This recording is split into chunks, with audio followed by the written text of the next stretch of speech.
ogroman potencijal Beograd ima da bude jedan od najlepših, najdinamičnijih gradova u Evropi. On i danas jeste na jugoistočnoj Evropi jedan od najdinamičnijih mesta gde ljudi mogu da postoje. I evo ovde jedna Sara koju sam ja danas sreo prvi put. Obratite pažnju na Saru.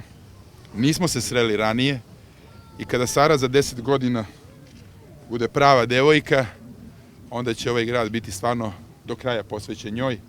I za Sare, sve Sare i za svu decu u stvari ovo i radimo. Ja tako i vidim svrhu bavljenja politikom. Imam jednu pozitivnu energiju,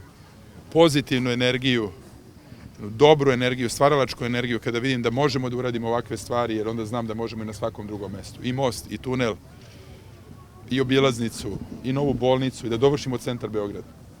Da konačno izgradimo i Slaviju, da povežemo Slaviju, Vračarski plato sa Kalemegdanom, da kada pođemo tim glavnim ulicama i sa leve i desne strane budu objekti kojima se ponosimo, da otvorimo Savski amfiteatar, da obezbedimo železnici da se razvija i da se konačno i završi ta željeznička stanica koja se desetinama godina gradi, da dovršimo započete projekte, neke koji su loši preradimo, da napravimo novo preplaniranje ako je potrebno i da Beograd upakujemo da bude kao san.